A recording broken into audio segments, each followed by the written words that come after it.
ॐ भूर्भुवः स्वः तत्सवितुर्वरेण्यं भर्गो देवस्य धीमहि धियो यो नः प्रचोदयात्। दोस्तों, मित्रों, भाइयों, साथियों, आप सबको भाई वीरेंद्र का प्रणाम, नमस्कार।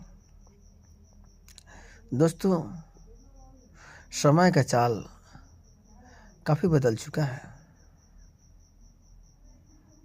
हम लोग अब 2025 में प्रवेश करने वाले हैं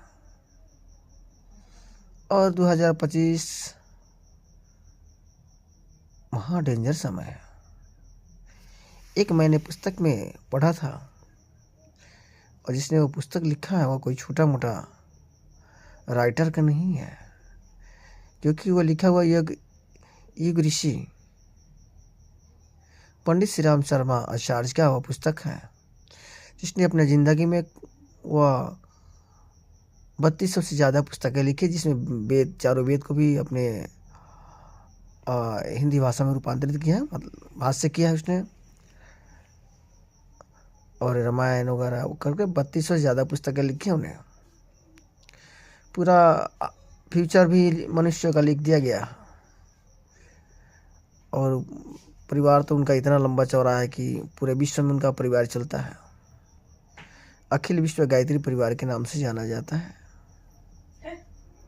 मैं भी उनका शिष्य, मैं गर्व से कहता हूँ कि युग ऋषि वेद मूर्ति तो पंडित श्री राम शर्मा आचार्य का मैं शिष्य हूँ। मेरी मंदिनी माता जी का नाम माता भगवती देवी शर्मा था और स्वयं महाकाल है। आज हम युग से तलाशते आ रहे हैं और बहुत सारा वीडियो मैंने भी देखा कि कल्कि भगवान को लोग ढूंढ रहे हैं। अच्छा, कल्कि भगवान कहाँ हैं, कैसे हैं, सब इंतजार कर रहे हैं। लोग इतना जानते हैं कि वह एक संभल देश होता है और जो है वह यह जहाँ उनकी जन्म होने वाली है, पूरा वह वर्णन किया गया है। और हम लोग तो जानते हैं कल्कि भगवान का जन्म हो चुका है और उनका कार्य चालू है, क्योंकि मैंने भी मेरे पास एक पुस्तक था सुख सागर। दोस्तों, उसमें लिखा था कल्कि भगवान का अवतार कलयुग के लास्ट में होंगे और उनके वह एक सफ़ेद घोड़े पर सवारी करेंगे, उनके हाथ में एक तलवार होगा, वह घोड़ा बिना लगाम का होगा। दोस्तों, इस अर्थ करता है कि घोड़ा सफ़ेद होगा, यानी भगवान तो स्वयं हर तरह से सत्य होते हैं, यानी वो इतना ताकतवर होंगे कि कोई उनको रोक नहीं सकता। बिना लगाम का घोड़ा, यानी जिधर मर्जी उधर हो जाएगा। कितना भी दंगे फसाद करने वाले लोग हो, कितने भी अपराधी किस्म के लोग, कितनी भी ताकत लगा ले, कितने भी उल्टा तथ्य करने वाले लोग हैं, सब उनकी कुछ भी कर ले, लेकिन उनको रोक नहीं सकता। और तलवार है जो उनकी विचारों को काटना, नहीं पब्लिक को विचारों को काटना दोस्तों। क्योंकि पहले जैसे कोई राजा महाराजा होता है नहीं कि एक राजा अपनी तलवार उठाएंगे और युद्ध भूमि में उतर जाएंगे अपने तीर धनुष लेकर, कि ताकि सब लोग में जो आदेश तू वह करे, नहीं तो मार डालूंगा। अरे विचारों को काटना था दोस्तों, और विचार काटा जा रहा है। अब उनके प्रभाव में हम लोग हैं।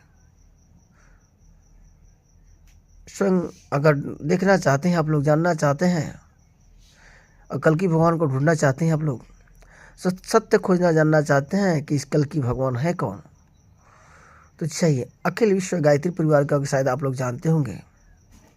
अगर ना भी जानते हो तो जान लीजिएगा। अखिल विश्व गायत्री परिवार एक पूरे विश्व में यह परिवार चलता है, जो 24 अक्षर का यह मंत्र गुरु दीक्षा में मिलता है लोगों को, जिसे हम लोग गायत्री मंत्र कहते हैं।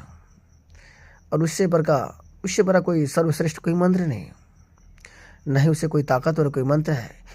एक मंत्र में सहस्त्र परमाणुओं का ताकत रखता है। समझिए वह कितना पावरफुल गायत्री मंत्र होता है दोस्त। तो जाके उठा के देखिए, युग ऋषि वेदमूर्ति तपोनिष्ठ पंडित श्री राम शर्माचार्य की जन्म कहाँ हुआ था, और उनकी कितनी शादियां हैं, कितने पुत्र हैं, पुत्रियां हैं, और धर्म में भी स्थानांतरण कहाँ कहाँ किए हैं।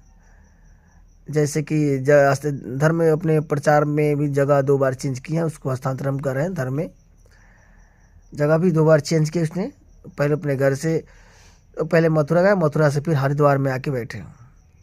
उनकी बायोडाटा, बायो कुंडली सब कुछ आप लोग जानिए और देखिए, तो पता लगेगा कि कल की भगवान कौन है, कहाँ है, कैसे हैं, किस प्रारूप में है, उनका कार्य कब से चालू है। तो दोस्तों, आप लोग इस चीज़ को तो ढूंढना चाहते नहीं और जानना भी नहीं चाहते कि कल की भगवान, सीधा जानते कि कल की भगवान तो आएंगे।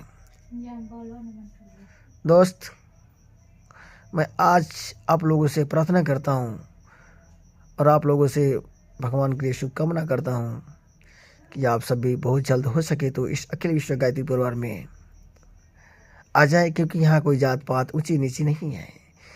यहाँ एक सबसे शुद्र कहने वाले लोगों को भी यहाँ एक ही जात बनाया जाता है, यानी सब लोग यहाँ ब्राह्मण होते हैं। यहाँ कोई जात पात नहीं होती, क्योंकि जिसका पंडित श्री राम शर्माचार्य स्वयं ब्राह्मण थे, उनका शिष्य सब लोग इसलिए ब्राह्मण है। सब गायत्री जपते हैं, सब त्रिसंध्या वंदन वाले लोग हैं। कम से कम संध्या वंदन तो अवश्य ही करते हैं। 3 टाइम ना कर सके तो 2 टाइम तो अवश्य करता है। उससे भी अगर समय ना मिला तो 1 टाइम तो कोई रोक नहीं पाता उनको। और इस जो अभी 2025 में महाप्रलय का जो तांडव होने वाला है, बहुत सारे संप्रदाय खत्म होने वाले हैं। खत्म होने की वहाँ से स्टार्टिंग हो जाएगी। यह मत देखिए कि कोई भगवान आएगा मुझे मारेगा, हम स्वयं आपस में लड़कर मर जाएंगे। क्योंकि भगवान की वह सत्ता है, आप लोग जानते हैं कि आप भगवान के इशारे के बिना एक पत्ता भी नहीं डोलता। तो वही भगवान तो आज देख रहे हैं, बड़े कई देशों का युद्ध चल रहा है। आज कहना तो नहीं चाहिए रोज। आज मैंने पुस्तक में पढ़ा था कि रोज क़यामत 2025 में लिखा हुआ है। एक मेरे पास एक पुस्तक था, उसमें मैंने पढ़ा था। तो वाकई और हम समय के बहुत उस नज़दीक है। अब किसके लिए वह रोज क़यामत है, ये तो भगवान ही जाने, ईश्वर ही जाने। इसलिए दोस्त, जहाँ भी है सब लोग को मैं आज सबसे अनुरोध करता हूँ, जो भी हो, जितने भी संप्रदाय के लोग हैं, सब लोग अपने पुराने घर की तरफ लौट चले आए। अपने पुराने घर में वेदों की जो परंपरा के है उसको हम लोग निभाते हैं। वेदों की ओर हम लोग बढ़ते हैं और फिर उसको पढ़ते हैं, अध्ययन करते हैं, वेद क्या कहता है। क्योंकि देखिए, हम लोग थोड़ा सा गलत रास्ते पर भटक गए हैं। इससे मनुष्य को कहा जाता कि भटका हुआ इंसान, भटका हुआ देवता। तो हम लोग भटके हुए देवते, क्योंकि अपने आप को हम लोग पहचान नहीं पा रहे कि मैं कौन हूँ। तो भटके हुए देवता हैं, इसलिए हम लोग थोड़ा, हमको लगता है इस चीज़ से आगे हमको उठ के निकलना चाहिए और वेदों का अध्ययन करना चाहिए। अगर जिंदगी को सही मायने से जीना हो तो गीता का भी अध्ययन करना चाहिए। गीता जो मनुष्य पढ़ लिया, जान लिया, समझ लिया, उसके ज़िंदगी में किसी प्रकार की कोई परेशानी नहीं होती। इसे दोस्त, आज मैं चाहूँगा अपनी बातों को यहीं पर समाप्त करता हूँ और मैं आप लोगों से प्रार्थना करता हूँ और आप लोग के लिए भगवान से मैं शुभकामना करता हूँ कि भगवान आप सबको सद्बुद्धि प्रदान करे और सब लोग मानव हैं। हम सब एक जात है, मानव एक ही जात के लोग होते हैं। क्योंकि दूसरी जात तो जो है, जैसे बकरी हो गए, जानवर हो गया, वह सब अलग अलग जाति के टाइप, लेकिन मानव तो पूरे एक ही जात के वो लोग होते हैं। हम अपने आप में एक संप्रदाय को बांट लिए हैं, जिससे आपस में हम लड़ रहे हैं, भिड़ रहे हैं और अपनी ताकत को दर्शा रहे हैं। क्योंकि खुद तांडव, नृत्य तांडव कर रहे हैं हम लोग। तांडव हम नहीं कर रहे हैं, हमसे करवाया जा रहा है, ईश्वर ने करवा रहा है हमसे तांडव। उसी तांडव के लपेटे में तो हम आएंगे, आप आएंगे और सब लपेटे जाएंगे। और दुनिया में नज़र उठा के देख कहाँ कहाँ क्या हो रहा है। कर्म का फल तो सबको मिलता है दोस्त। दुनिया में सब कुछ बताया गया है कि सब कुछ पर तो भगवान का अंकुश है, खुदा का अंकुश है, गॉड का अंकुश है, लेकिन कर्म पर अंकुश नहीं किया उसने। कर्म को उसने फ्री रखा है, स्वतंत्र रखा है। जिसको जो कर्म करना है करो, उसका फल हम देने वाले हैं। कर्म का फल की चिंता मत करो। अगर मैं आपके खेत में मजदूरी करता हूँ तो मुझे उसकी बनिहारी मिलती है, उसकी मजदूरी मिलती है। इसलिए दोस्त, आप सब भी कर्म से बचिए, गलत कर्मों से बचिए। अगर मैं किसी को जन्म नहीं दे सकता तो मरने का अधिकार मुझे नहीं है। अगर मैं किसी से प्रेम नहीं कर सकता तो किसी से द्वेष करना भी मेरा अधिकार नहीं है। और अपने आप को काम, क्रोध, मद, लोभ, दम्भ, दुर्भाव, द्वेष, इस सब चीज़ को हटा दीजिए मन से। फिर देखिए मनुष्य की जीवन क्या है, तब समझेंगे मनुष्य क्या। एक किताब आता है, मैं क्या हूँ, शायद आप लोग नहीं पढ़े होंगे तो पढ़ने की पूरी कोशिश कीजिएगा। मैं क्या हूँ, एक छोटी सी पतली किताब निकलता है, पुस्तक मैं क्या हूँ। थोड़ा सा उसका ध्यान करके देख लेना चाहिए आपको। दोस्तों, जय हिंद, जय भारत। अखिल विश्व गायत्री परिवार यह सबको संरक्षण देती है।